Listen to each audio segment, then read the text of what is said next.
Well, thanks to everyone that is joining us for our next panel, which is our Women of Impact. And we're going to dive into topics on UN sustainability, sustainable development goals, and also just B Corps in general. So we're just waiting for one more panelist to join us, Kate from 1% for the Planet. And I'll just share before we start on this panel that, part of the intention of the summit was to show the intersectionality between women thriving and our planet thriving. And I said it earlier on the intro, is that so many times there's like different, this month is Earth Month and the 22nd is Earth Day. And in March, it was Women's History Month. And so there's very much this division amongst all these different challenges that face our world. But actually, when we start to look at them more holistically, we can come up with really amazing, sorry, that's my cat's tail, creative solutions. And now he's knocked everything down. Well, I'll preface this by saying that my daughter's napping in the room right behind me. So if you hear like a 2-year-old start screaming, hopefully my husband will go and run and get to her before she disturbs us too much. But I'm going to apologize in advance because she has definitely cry bombed some of my panels and important conversations during this pandemic. This is reality. So this is good to be able to experience. It is. And I would have planned out the layout of our house of where we put the office and the nursery better if I would have known a global pandemic was coming, right? So you live and you learn. Yeah. Oh, definitely. Well, let's go ahead and jump in. I would love to just give yourself the opportunity to introduce yourselves and a little bit about your work and what you're doing with the world. And then we can jump into some of the questions that we had prepared. So Brandy, let's kick off with you. Okay. Well, thank you so much, Georgina, for having me. This has been a really amazing summit to be able to attend and very inspiring. My name is Brandy DeCarli. I'm the co-founder and CEO of Farm From a Box. And Farm From a Box is a clean tech-powered off-grid infrastructure for food production. So what does that look like? It basically looks like a shipping container that's been completely tricked out with green technology to be able to act independently virtually anywhere and be able to strengthen sustainable, localized food production. We started this company really grounded in how could we reframe the way that food aid is delivered in the world, and rather than short-term food aid, we really helped empower communities to be able to grow their own by filling that infrastructural gap, especially with climate change and changing weather patterns. We now, as we continue to do that, we now see that it's actually way beyond the humanitarian lens. And that very much like what you were saying, you can't work in these silos. This is local food production is something that we saw the breaks of in COVID alone in terms of broken supply chains. So we see the importance of being able to really localize strong, resilient food production around the world, including in our own backyard in the US and in other countries. So we really see Farm From a Box as a way of being able to grow our food much more localized, much more sustainably, and much more equitably in terms of making sure that that access is really connected. Thank you. And just tell us a little bit about the areas you work with geographically. We have a tendency of going into some of the hardest areas. It's just where we gravitate towards. We work in sub-Saharan Africa. We work in East Africa. We're just now getting into doing a big supply chain project supporting women's cooperatives in Liberia. And we work all over in the US, East Coast, West Coast, working with indigenous communities as well. Thank you. Amazing work. And Emily? Yes, thank you so much for inviting me to be here today. I agree, it's been a really inspiring summit to get to see so many global change makers coming together, and all-female change makers. It's been great. I am Emily Warne. I'm the director of the U.S. office of Panzi Hospital and Foundation, based in the eastern region of the Democratic Republic of Congo. We are a center of excellence, specializing in the holistic care of survivors of sexual violence, and in particular women who've been raped with extreme brutality. We were founded in 1999 by an obstetrician and gynecologist named Dr. Dennis Mukwege, who wanted the hospital to be a safe place for mothers to deliver their children. Unfortunately, this was right at the same time that the Second Congo War was raging, and many of the women and girls that he started to treat were not pregnant women coming in to deliver, but women and girls who had been raped in conflict. So we always like to say that they sort of pivoted and became, unfortunately, reluctant experts in one of the worst specialties in the world, which is treating the severe gynecological trauma that these women and girls face. And we also utilize a 4-pillar holistic healing model because we recognize that medical treatment isn't enough to help these women rebuild their lives. So we complement the services that are provided at our hospital with access to psychosocial support, so therapy, group and individual therapy, socioeconomic reintegration activities, job skills training, literacy, education, and then access to legal services. So if these women choose to seek justice for the crimes that have been perpetrated upon them, they have access to lawyers and support team to accompany them to court, things like that. So since 1999, we've served about 85,000 survivors of sexual violence. 68,000 survivors of sexual violence, 85,000 women who suffered severe gynecological trauma, whether it's rape or birth related, and operate our model at our flagship hospital in Bukavu, the capital of South Kivu province, and then also through the replication of one-stop centers, which are essentially mini Panzi hospitals where survivors can get access to all 4 pillars of this holistic care model in one location. And I'm very grateful to have this opportunity to talk to you all about the intersection of violence against the earth and violence against women.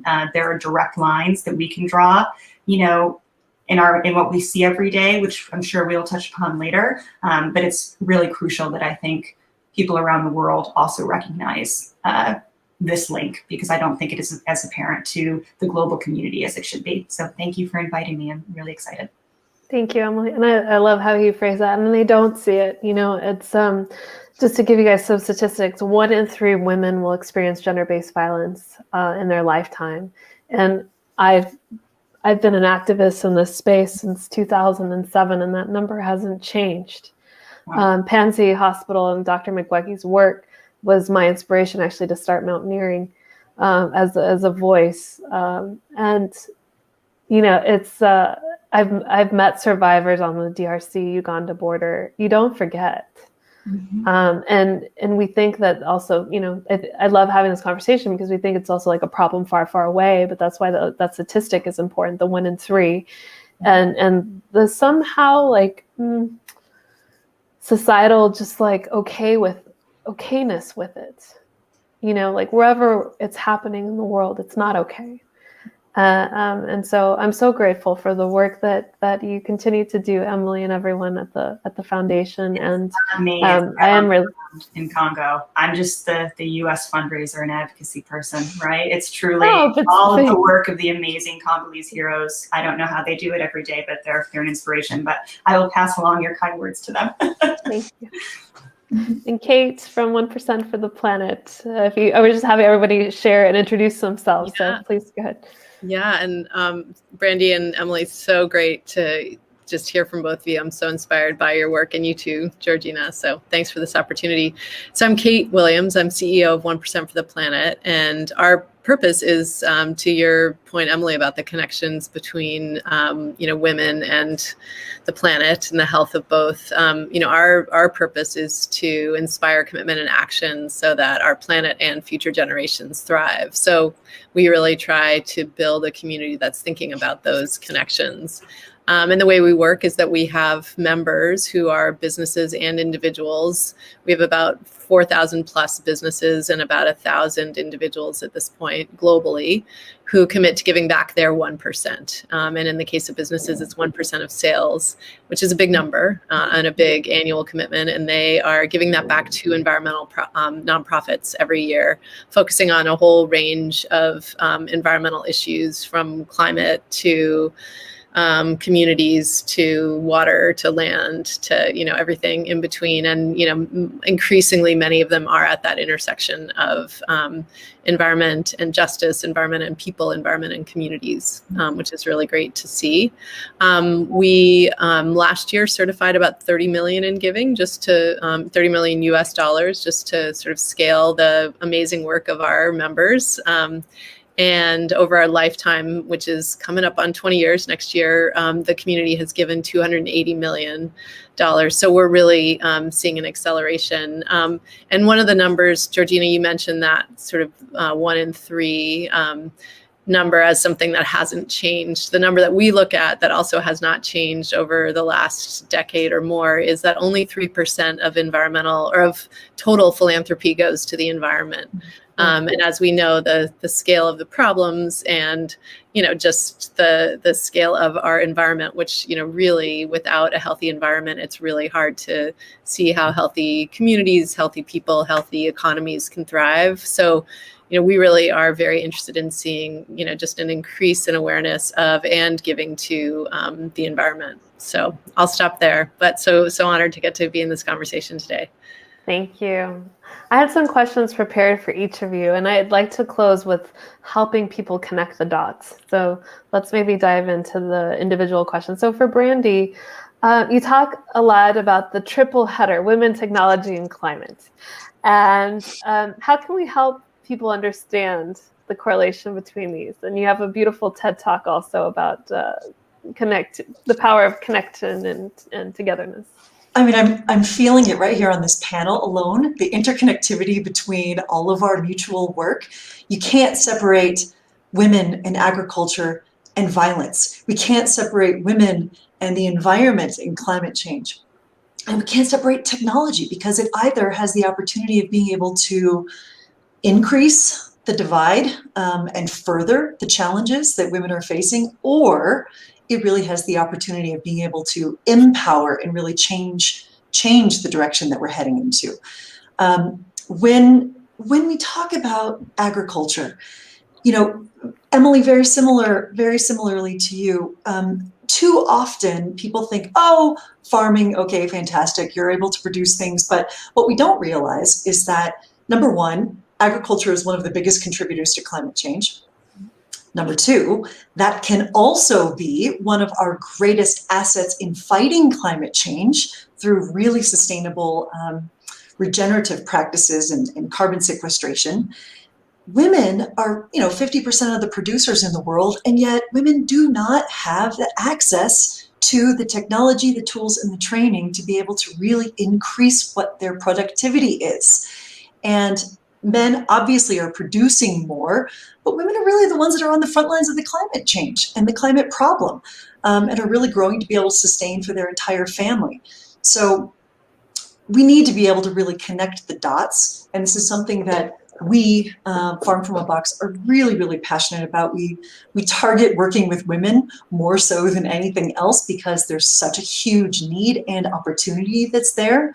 And once that door is cracked open and it's not getting closed again. I'll give you a short example of, we did a project in very close to the Congo, actually, in Tanzania in the Kigoma region.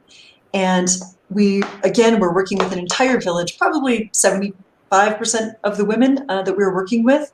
We come in with our clean tech infrastructure. Nobody has ever seen anything like this, right? It's off-grid solar panels to make sure that there's clean power, solar-powered pumping mechanism, solar-powered cold storage system, because another thing that people don't realize is that, especially in underdeveloped countries, most crop loss happens in the field due to lack of cold chain, as opposed to developed countries where we just waste it out of gluttony and other, expiring dates in the grocery stores. So again, technology has the opportunity of being able to really connect those dots. But going back to the story, we did all of this training with all of the women in the community. We trained them on intercropping and regenerative planting skills. We trained them on how to use the technology. Every single time we would watch each woman farmer learn everything and then immediately transfer all of that knowledge to all of their kids and all of the women that were not even a part of the project. So we see this continual multiplier effect. And, you know, when we talk about climate change, the UNFAO, the Food and Agriculture Organization, recently came out with a study because we're in the face of climate migration, right? We're not turning back from that right now. But what's happening in that climate migration is there's an increased feminization of agriculture yet again.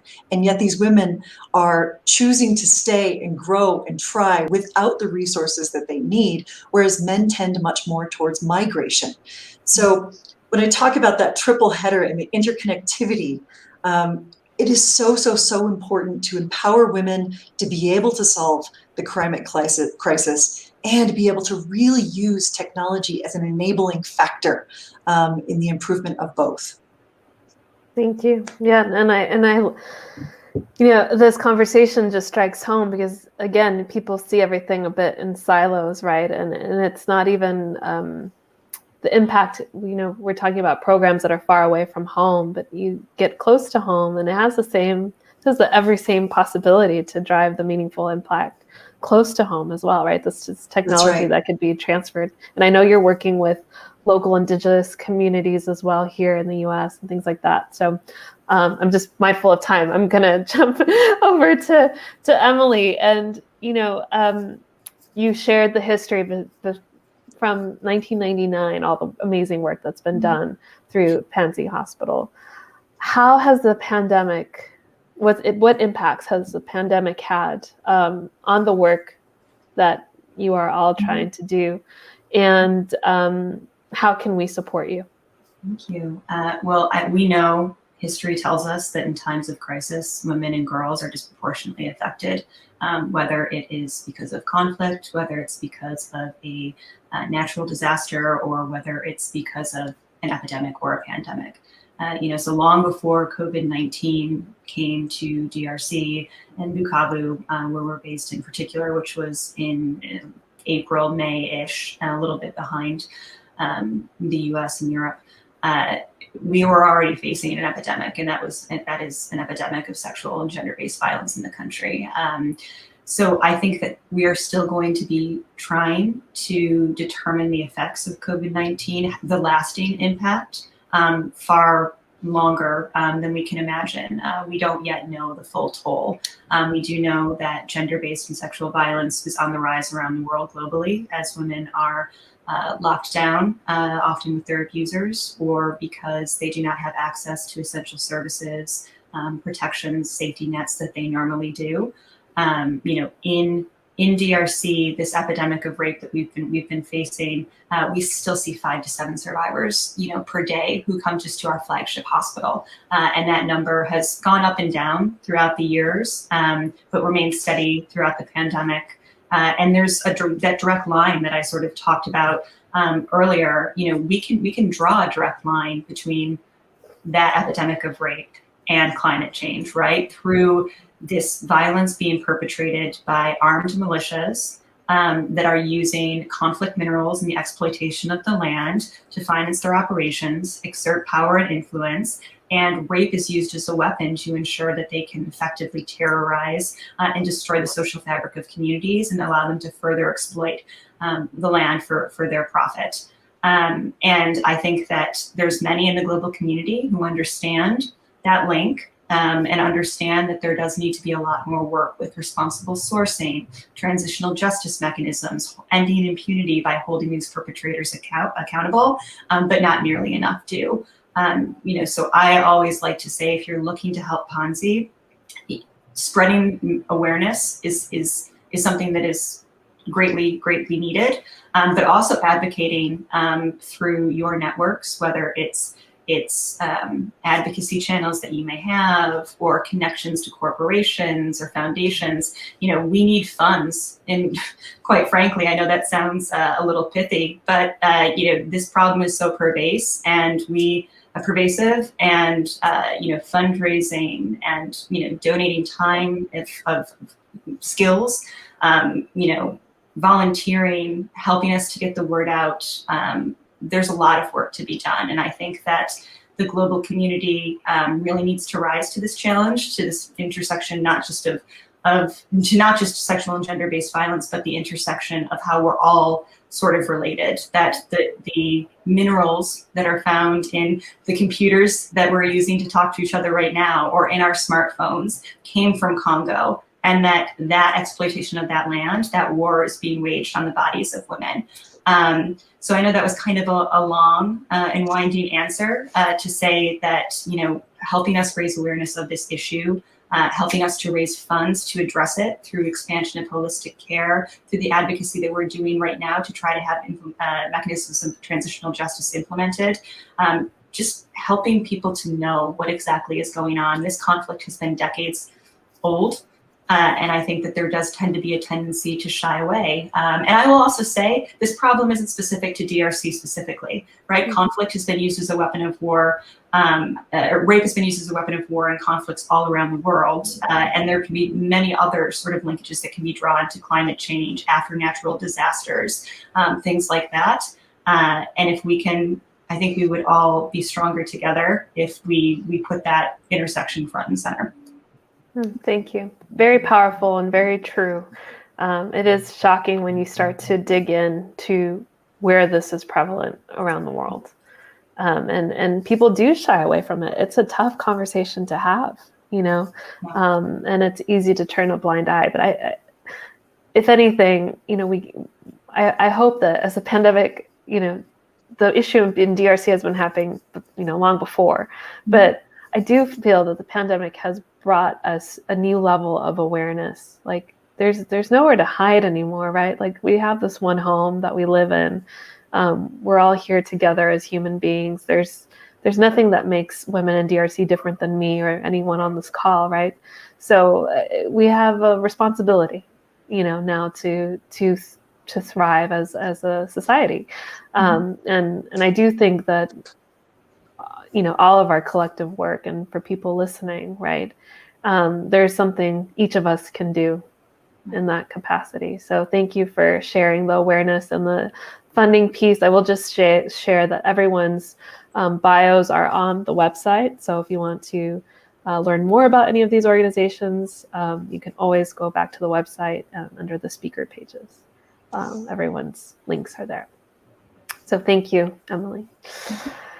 Kate, you're gonna, what are you seeing in terms of businesses right now? Because this ties back to, very relevant point, right? We are using these computers and devices and technology that, is perpetuating a lot of other problems around the world.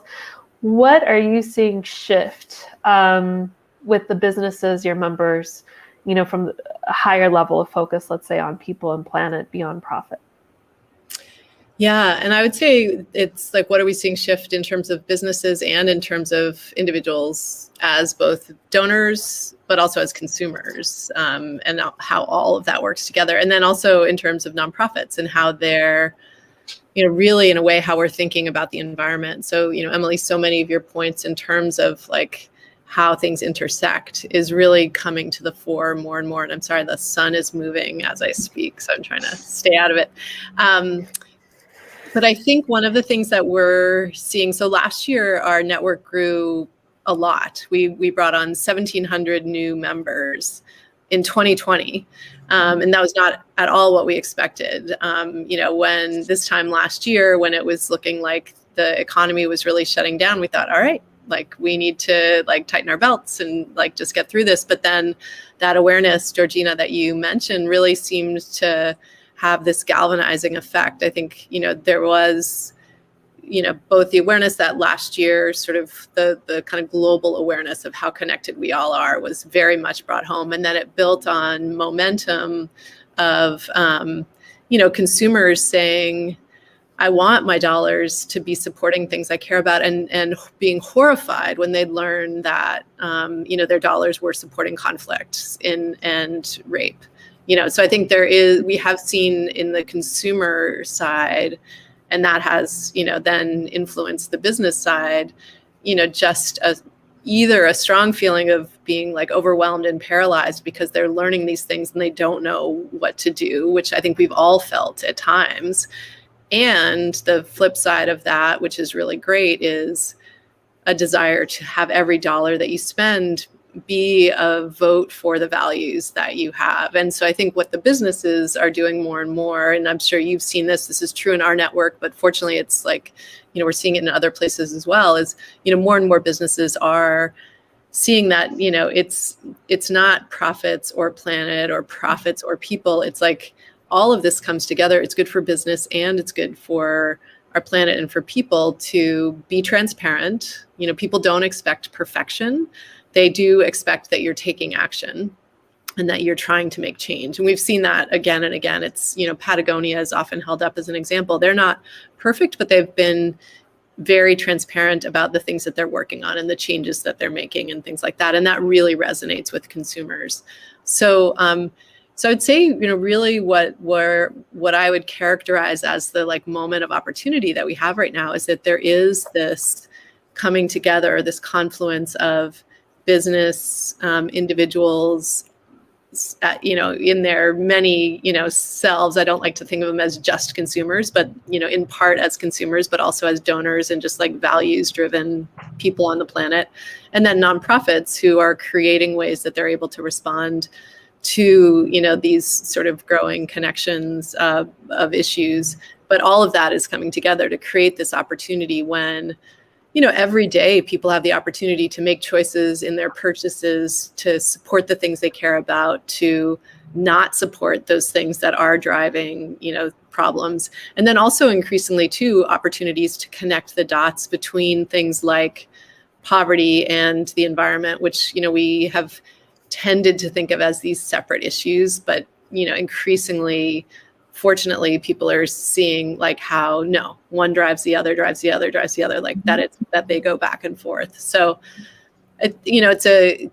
in challenge, we are often kind of transformed into our best selves. And I think, we can choose that, and that doesn't always happen, but I think we are seeing a lot of businesses, individuals and nonprofits really choose that of, creating a new way of moving things forward, which is really exciting and does give me a lot of hope, even though the challenges are very real.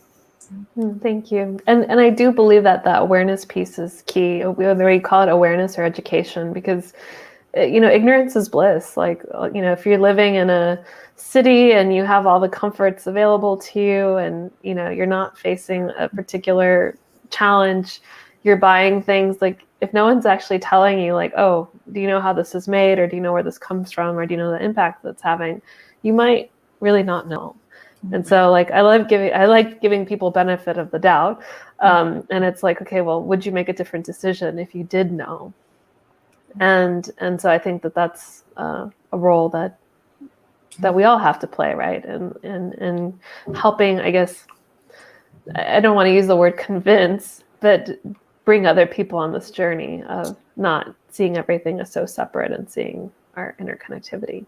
Well, I can also even just give an example of that, but also that kind of piggybacks off what Kate was saying about seeing this sort of movement of people and the confluence of corporations, foundations, funders, seeing the importance of all of these things sort of working together. And it's not just profits, people, or the planet, as you said. I like that. I might steal it. But, we had a delegation of funders who came to visit our hospital last year, and they were all representatives of, these big companies, many of which are sourcing minerals from Congo. And through that partnership, we are now putting together an initiative that essentially is giving survivors solar-related entrepreneurial skills, so that as part of their job skills alternatives offerings that we offer, welding or engineering or even sales, things like that, are all one of the training opportunities that they see, where they'll then be able to give literal power back to health centers and systems that are treating their sister survivors, right? So it's job skills, livelihoods, it's climate-related clean energy, and it's, actually providing services for health centers and helping to power holistic care. And it was really through the confluence of all of these different organizations, corporations, the big names coming together and recognizing that it's not just throwing money at one particular project, but let's all come together with the various things that we're interested in to make a difference. And that was, it's been a very encouraging initiative. It's just getting started, but I'm definitely seeing that being the trend in philanthropy. And I'm very excited to see where it goes. I think it's making us all that much more effective. That's great. Yeah, that's great that you're able to bring them there and they could see it firsthand. I mean, it's huge impact. So as we run out of time, I know this will happen on all of these channels. There's so much to share and discuss. I'll give you each the choice, words of wisdom or guidance for either businesses that are starting on this journey. We didn't even get to really dive into the whole B Corp aspect, where businesses that are basically formed as a benefit corporation for people, planet, and not just profit. But let's say advice to companies that are just starting on the journey, like this is all new, like, oh gosh, you really need to start thinking about these things. Or for an individual watching that's like, gosh, I really want to make an impact, but what's enough? Because some of the problems that our world is facing are big. And so it's easy to think like, oh, what's my little anything going to do? Is it going to make a dent? So I'll let each of you decide which you want to take on, but I'd love to end our panel with that. Brandy, maybe we'll start with you. And also just say, uh-oh, wait, are we frozen? There you go, you're back. Okay. I'm so inspired by the conversation because there are so many different connected dots. And Emily, while I absolutely know that your work is a hard conversation, I do believe that people are more primed to have the hard conversations now more than ever, whether we're talking about women's issues, whether we're talking about racial issues, whether we're talking about planetary issues. So there's an opportunity that's there too. And so I think my advice would just be, as leaders, as women, we have to be courageous. We have to be courageous, because when we're courageous, I think that pulls everyone else into the collective in with us. And that's when some real change is going to happen. And that doesn't necessarily have to be on a Greta level, although certainly, yes, we want more of those. But that can also just be within our own sphere and within our own community. We really need to step into it and not question ourselves and not doubt ourselves, and just step into that bravery, because it will ignite action around us as well. 100%. Kate, how about you? Sure.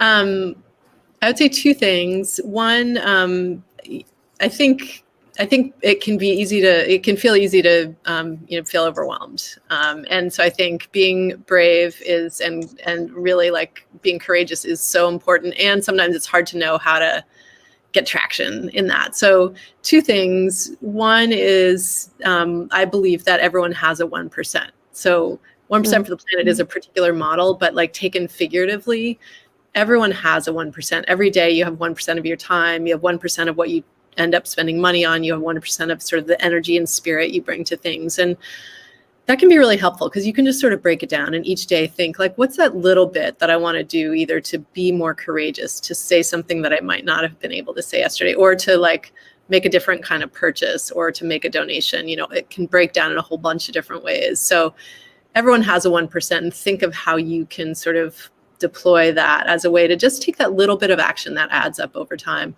And then the other thing I would share is we have a core value amongst our team, and that's think big, act now. And that's a really helpful one for me, just because it's a reminder to like keep an eye on that like big goal that may seem unattainable, but that is our vision for the future, that doesn't have the conflict, the climate change, all of the things that we struggle with right now. So think big, but act now. Like use your 1%, do what you can do today, and then build on it again tomorrow. Because then you won't be stuck and paralyzed and overwhelmed, which is very easy to happen. Just like a little bit adds up. So don't hold back on doing a little bit just because the challenges are so big.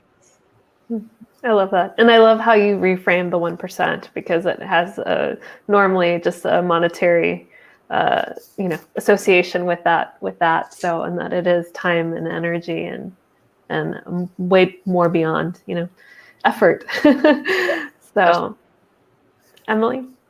Yeah, I think that the advice I would give is advice that I have a hard time following myself a lot. But, we're all strong, ambitious women. We are brave and we're trying to tackle really big topics. But if anything, this pandemic has really shown me it's the importance of giving yourself some grace too, and recognizing that the problems that we're trying to solve are challenging. They're prone to burnout. They can be very difficult to spend all day sort of wrestling with. And I think one thing we as women, I know that's a generalization, but by and large is, we really do have to take care of ourselves first too. So I think that making sure that you're taking care of, your own mental health, that you are not working yourself into the ground every day, is just something that's really important. And I'm glad that during the pandemic, people have been very flexible and accommodating and understanding. We started off this panel, Kate, saying, I hope my daughter, who's in the bedroom right behind me napping right now, doesn't start, crying in the middle of our discussion, which she has done several times. But I think that, us just making sure that we're taking care of each other as women, that we're, not just sitting down at the table, but pulling up a bunch of other chairs for one another is really important. So yeah. Thank you. And I couldn't agree more. And I hope that the spirit of the summit is the power of collaboration over competition of any kind. And the fact that the summit is open to everyone. It wasn't a summit just for women, right? And using Panzi Hospital as an example, Dr. McGuigue I see as one of the biggest champions for women around the world. And he's given up his whole life for serving these women. And so it's the power of coming together, right? And helping somebody different than you just because we're humans, just because we live on this planet. And we owe it to ourselves, future generations, to do so. So I'm so inspired by all of you and all of the work and contributions that you do daily. So thank you for being a part of She Ventures Summit and this panel. And I encourage all of our viewers to please head over and read more about each of these women and their organizations and how you can get involved. Brandy, I didn't get to Kate, Emily, you shared a little bit about how people can support you with awareness and obviously donations. And so all her info is on the site, but also Kate and Brandy, how can people support your organizations? Yeah, I'd just say quickly, we invite people to join. You can become an individual member, and for individual members, it's not 1% of dollars only. It can be 1% of your time. So anyone is welcome, truly. And then business members are also welcome. And again, if neither of those meet your needs, think about your 1% every day. What's your 1%, and how can you give that to make a better planet? Thank you. And Brandy? For us, we're private sector, so we're a little bit different. But the biggest thing is, honestly, if you know of projects, if you see a development going into your neighborhood, and you think that a small farm and an agri-hood would be better than simply a park, or businesses, or whatever wherever it is that you see a need for local food production, we can help. So keep us in mind for that, and we would really like to be able to. I love that. And for anybody that's living afterwards. That's right. I've got some ideas already starting to brew. Yeah. Good. I was going to say, for anybody that lives in urban centers, think of food deserts that exist, right. And people not having access to healthy food. So just planting that seed for thoughts for Brandy. Thank you for that seed planting. Yes. All right. Well, thank you so much for being a part of this. And I look forward to staying connected. And we're going to shift into the next panel. So thank you so much. Thank you all so much. Pleasure to be with everyone. Bye, everyone. Bye-bye.